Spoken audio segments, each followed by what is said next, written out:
श्री नवनाथ कथासार अध्याय 20। मैनाकिनीचे पूर्वचरित्र, गोरक्षनाथाचे तबलावादन व गुरु मच्छिंद्रनाथाची भेट। पुढे मारुतीने लहान रूप धारण केले व शृंगमुरुडात जाऊन गुप्त रूपाने राजवाड्यात प्रवेश केला। त्यावेळी राणी पद्मिनी म्हणजेच मैनाकिनी आपल्या मंचकावर स्वस्थ निजली होती। तिच्या दासी वगैरे दुसरे कोणी जवळ नाही असे पाहून मारुती तिच्या महालात जाऊन मंचकावर बसला। त्याने राणीचा हात धरिला तेव्हा ती जागी झाली व मारुती तिच्या दृष्टीस पडला। त्या सरसे तिने त्याच्या पायावर मस्तक ठेविले। असो, त्या राणीला तिलोत्तमा, मैनाकिनी व पद्मिनी अशी 3 नावे होती। ही 3 नावे पडण्याची कारणे अशी की सिंहल द्वीपामध्ये पद्मिनी स्त्रियात ही मैनाकिनी स्त्री फारच सुंदर होती। तिच्यासारखी रूपवती दुसरी नव्हती।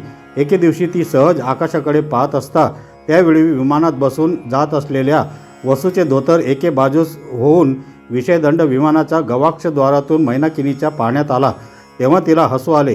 ते पाहून तो तिला म्हणाला, माझ्याविषयी तुला प्रीती उत्पन्न झाल्यामुळे तुला हसू आले आहे। खरोखर तू व्यभिचार कर्म करणारी पापीण आहेस। मी तसा भ्रष्ट नाही। सर्व वसूंमध्ये मी श्रेष्ठ व तपस्वी आहे। असे असता माझ्या अभिलाषाची इच्छा करून हसतेस तर आताच श्री राज्यात तुझी वस्ती होईल। तेथे तुला पुरुष दिसावयाचा नाही। तो शाप ऐकताच ती त्याची स्तुती करून म्हणाली, महाराज, चुकून अपराध घडला। त्याचा परिणाम अशा प्रकारचा झाला। जे प्रारब्ध असेल ते बिन तक्रार भोगले पाहिजे हे खरे, परंतु आता इतके तरी करा की मला उशाप देऊन आपल्या चरणाच्या ठिकाणी जागा द्यावी। ती प्रार्थना ऐकून वसूने उशाप दिला की, हे पद्मिनी, तुला सांगतो ऐक। श्री राज्यात हल्ली राज्यपदावर राणी तिलोत्तमा बसलेली आहे। ती मरण पावल्यावर तू त्या राज्यपदावर बसशील। आता माझ्या ठिकाणी तुझा हेतू गुंतला आहे तर माझा पुत्र मच्छिंद्रनाथ तुझशी रममाण होईल। त्याच्यापासून तुला मीननाथ या नावाचा एक पुत्र झाल्यावर मच्छिंद्रनाथ तुझ्यापासून दूर जाईल। मग तूही स्वर्गाप्रत येऊन भोग भोगशील। हे ऐकताच मैनाकिनीने त्यास विचारले की त्या ठिकाणी एकही पुरुष नसून साऱ्याच स्त्रिया आहेत, मग त्यांना संतती तरी कशी होते? तेव्हा त्याने सांगितले की वायूचा पुत्र मारुती ऊर्ध्वरेता आहे। त्याच्या बुभुक्काराच्या योगाने स्त्रियांना गर्भधारणा होते, पण पुरुष गर्भ मात्र गळून जातो व स्त्री गर्भ वाढतो। उपरीक्ष वसूने ही माहिती मैनाकिनीला सांगितल्यानंतर मच्छिंद्रनाथाची व माझी भेट कशी होईल म्हणून तिने त्यास विचारले। शिवाय तिने अशी शंका विचारली की ज्या ठिकाणी पुरुष मरण पावतात तेथे मच्छिंद्रनाथाचे येणे कोणत्या युक्तीने होईल हे मला कळवावे। ते ऐकून तो म्हणाला, तू आता तप करून मारुतीची आराधना कर, म्हणजे तो प्रसन्न होऊन तुझी चिंता दूर करील। पण तुला एक गोष्ट सांगून ठेवतो, ती नीट लक्षात धरून ठेव। ती ही की ज्या वेळेस मारुती प्रसन्न होऊन वर देण्यास तयार होईल त्यावेळेस तू त्याचा प्रत्यक्ष अंगसंगाचे मागणे माग। तो संकटात पडून मच्छिंद्रनाथास घेऊन येईल। अशा बेताबेताने तुझा कार्यभाग साधून घे। त्या मारुतीविषयी तू कोणत्याही प्रकारच्या शंका मनात आणू नकोस। तो तुझी मच्छिंद्रनाथाची निसंशय गाठ घालून देईल। असा वर देऊन उपरीक्ष वसू आपल्या स्थानाप्रत गेला। त्यानंतर मैनाकिनीने श्री राज्यातील शृंगमुरुड नामक शहरात प्रवेश केला। तेथे ती एका चांभाराच्या घरी गेली व ओटीवर बसली। तेव्हा घरधणीन तिची चौकशी करू लागली असता तिने आपली मूळ कथा सांगितली। ती अशी की मी सिंहल द्वीपी राहत असते, पण उपरीक्ष वसूचा शाप झाला म्हणून या शहरात आले। आता माझा येथे कसा निभाव लागेल हे मलाच कळत नाही। हे ऐकून चांभारणीने सांगितले की तू मला कन्येप्रमाणे आहेस। येथे खुशाल राहा व आपल्या हाताने स्वयंपाक करून जेवीत जा। मग ती आनंदाने तेथे राहिली। ती दोघींचा स्वयंपाक करू लागल्यामुळे चांभारणीची चूल सुटली। ती तेथे राहून आनंदामध्ये आपली कालक्रमणा करी। एके दिवशी तिलोत्तमा राणीने प्रधानादी दरबारातील स्त्रियास सांगितले की माझा वृद्धापकाळ झाल्यामुळे मी किती दिवस जगेन याचा नेम नाही। यास्तव या स्त्री राज्यपदावर कोणाची स्थापना करावी याचा विचार केला पाहिजे। तेव्हा मंत्रिमंडळाने सांगितले की हत्तीच्या सोंडेत माळ देऊन त्यास नगरात पाठवावे व तो जिच्या गळ्यात माळ घालील तिला राज्यपदावर बसवावे। ही युक्ती तिने आनंदाने मान्य केली।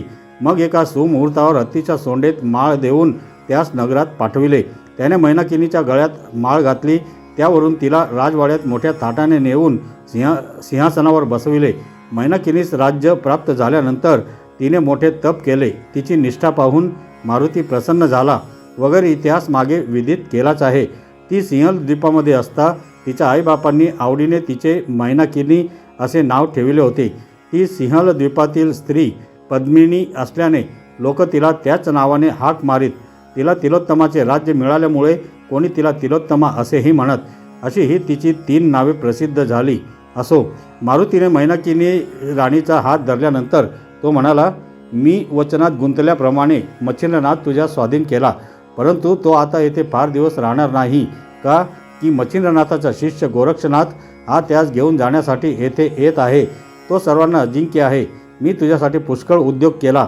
श्रीरामानेही सांगून पाहिले, परंतु आम्हा उभयतांचे त्याने ऐकले नाही. गोरक्षनाथ मच्छिंद्रनाथास नेल्याशिवाय राहणार नाही म्हणून मारुती स्पष्ट बोलला. तसेच मारुतीने मैनाकिनी सांगितले की गोरक्षनाथ आता येईल, त्यास हरयुक्तीने येथे रमेव, पण तो विषयासक्त नाही हे लक्षात ठेव, आणि जसे होईल तसे करून त्यास तुझ्या चापेत आण. इतके सांगून मारुती निघून गेल्यानंतर मैनाकिनी चिंतेत पडली. इकडे गोरक्षनाथ कलिंगा वेश्ये समागमे शृंगमुरडास जाऊन पोचला. ती सर्व मंडळी एका धर्मशाळेत उतरली होती. तेथून ती वेश्या आपला सार सरंजाम बरोबर घेऊन राजवाड्यात जावयास निघाली. तिच्या समागमे 5-7 जणी होत्या. तिने आपण आल्याची वर्दी देण्यासाठी द्वारपाळास सांगितले. त्यांनी तो निरोप राणीस कळविल्यावर तिच्या बरोबरीच्या मंडळीसुद्धा कचेरीत आणावयाचा राणीने हुकूम दिला. त्यावरून ती सभेमध्ये गेली. त्यावेळी मच्छिंद्रनाथ रत्नखचित सिंहासनावर बसला होता व शेजारी मैनाकिनी होती. त्यांच्या तैनातीस पुष्कळ स्त्रिया हजर होत्या. कलिंगेने दरबारात आल्यावर पद्मिनी राणीस सांगितले की आपली कीर्ती ऐकून मी या ठिकाणी आले आहे व आपले ऐश्वर्य पाहून समाधान पावले. तिने त्यावेळी पद्मिनीची पारस्तुती केली. नंतर त्याच रात्रीस कलिंगेचा नाच करण्याचे राणीने नक्की ठरविल्यावर कलिंगा आपल्या बिराडी गेली. त्या समारंभाकरिता मैनाकिनीने सभामंडपात सर्व तयारी केली व कलिंगेला आणावयाला पाठविले. तेव्हा ती आपला साज सरंजाम घेऊन जाण्यास सिद्ध झाली. ते पाहून गोरक्षनाथही तिच्या समागमे जाण्यास निघाला. जाण्यापूर्वी त्याने तिला एकांती बोलावून सांगितले की मृदंग वाजवावयास मला दे. तो मी इतक्या कुशलतेने वाजवीन की मच्छिंद्रासह राणीस खुशच करीन. त्यावेळी लागेल तितका पैसा तू त्यांच्याजवळून मागून घे. परंतु कलिंगा म्हणाली की मी तुला बरोबर घेऊन गेले असते, परंतु तेथे सर्व स्त्रिया असून पुरुषाला जाण्याची मनाई आहे. तुला पाहून त्यांच्या मनात विकल्प येऊन अनेक संशय येतील. ते ऐकून गोरक्षनाथ म्हणाला, मी स्त्रीच्या रूपाने येतो. यात 2 फायदे आहेत. गुरुची भेट मला व्हावी हे माझे कार्य होईल व तुलाही पैसा पुष्कळ मिळेल. हे त्यांचे म्हणणे कलिंगेने कबूल केले. मग उत्तम तऱ्हेने लुगडे नेसून चोळी घालून वेणीफणी करून व दागदागिने घालून त्याने हुबेहूब स्त्रीचा वेश घेतला. नंतर ती सर्व मंडळी थक्क झाली. उर्वशी सारख्या स्त्रियांनी दासी व्हावे असे ते अप्रतिम रूप होते. ते पाहून राणी वगैरे मंडळींनी तिची अत्यंत वाखाणणी केली. कलिंगा मुख्य नायकीण, पण तिचेही गोरक्षाच्या स्त्री रूपापुढे तेज पडेनासे झाले. त्याने ताल सूर बरोबर जमवून मृदुंगावर थाप दिली. नंतर नाच सुरू झाला. त्यावेळचे कलिंगेचे गाणे ऐकून सर्वांस अत्यानंद झाला. गोरक्षनाथाने मच्छिंद्रनाथास पाहताच मनात नमस्कार केला व इतके दिवसांनी दर्शन झाल्याने आपण कृतार्थ झालो असे त्यास वाटले. तेथील नृत्य गायनाचा समारंभ फारच अपूर्व झाला व खुद्द मच्छिंद्रनाथाने मान डोलावून शाबासकी दिली. परंतु त्यानंतर गोरक्षनाथ मृदुंग वाजवित असता मधूनमधून चलो मच्छिंदर गोरख आया असा ध्वनी वारंवार उठवी. तो ऐकून मच्छिंद्रनाथास दचका बसे व गोरक्ष कसा आला या विचारात तो पडे. त्या आवाजाने त्याची मुखश्री उतरून गेली व गाण्यावरून त्याचे मन उडाले. तेव्हा असे होण्याचे कारण पद्मिनीने विचारले. त्यावरून त्याने तिला गोरक्षनाथाचा सर्व प्रकार मुळापासून कळविला. मारुतीने पद्मिनीस गोरक्ष आल्याविषयी सांगितलेली खूण पडताच तिची खरकण उतरून गेली. जेणेकरून त्या गाण्याचा आनंद रंगाचा भंग झाला. तरी मैनाकिनी तशीच लक्ष देऊन ऐकत होती. काही वेळाने तिच्याही श्रवणी तसाच आवाज आला. मग तिने कलावंतिनीस सांगितले की आमच्या संग्रही मृदंग आहे, तो वाजवून पहा. त्यावरून तिने तो वाजविला असताही तोच आवाज निघू लागला. राणीने आपली कलावंतीण वाजवावयास पाठविली, पण तिला तो चलो मच्छिंदर गोरख आया हे शब्द काढता येईनात. तेव्हा त्या स्त्री वेशधार्याला म्हणजे गोरक्षाला मैनाकिनीने एकीकडे नेऊन खरा प्रकार सांगण्याविषयी प्रार्थना करून गुरुची शपथ घातली. तेव्हा प्रगट होण्याचा हाच योग्य समय आहे असा विचार करून तो तिला म्हणाला की मी खरोखर स्त्री नव्हे, मच्छिंद्रनाथाचा प्रिय शिष्य गोरक्षनाथ आहे.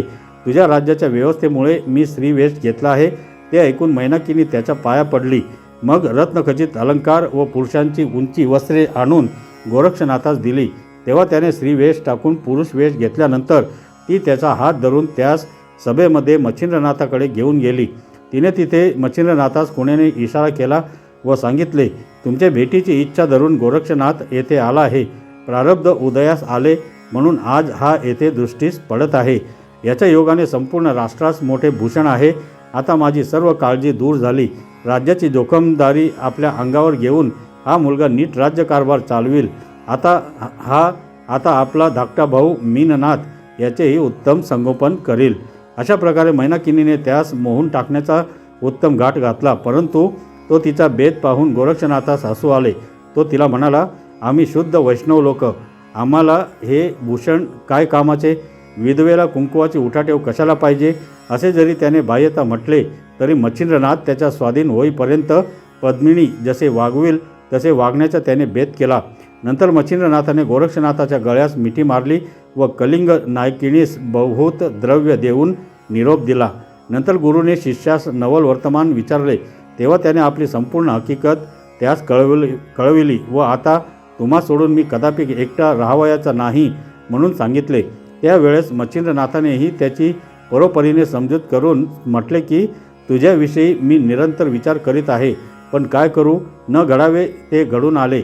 मला मारुतीने गोवून येथे आणून घातले, पण तुझ्या वाचून मला येथे चैन पडत नव्हती. अशी बहुत प्रकारांनी त्याची तो समजूत करू लागला. तेव्हा गोरक्षनाथ म्हणाला की तुमचे शिष्य अनेक आहेत. तुम्ही जाल तेथे दुसरेही पुष्कळ शिष्य कराल. त्या योगाने तुमची माया सर्व ठाई वाटली जाईल. पण मला तर तुम्ही एकटे गुरु आहात म्हणून माझा सर्वस्वी लोभ तुमच्यावर आहे. जशी माशांना उदका वाचून गती नाही, तद्वत माझा सर्व आधार काय तो तुम्हीच आहात.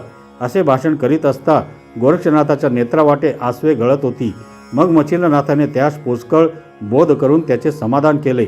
त्यावेळी त्यांची प्रेमाची बरीच भाषणे झाली. नंतर उभयतांनी एके ठिकाणी भोजन केले व एकाच ठिकाणी निद्रा केली. दुसरे दिवशी सकाळी नित्य कर्म झाल्यावर एका मांडीवर गोरक्ष व दुसऱ्या मांडीवर मीननाथ यांना घेऊन मच्छिंद्रनाथ रत्नखचित सिंहासनावर बसून गोष्टी सांगू लागले. तर मंडळी, पुढील अध्याय नक्की ऐका. धन्यवाद.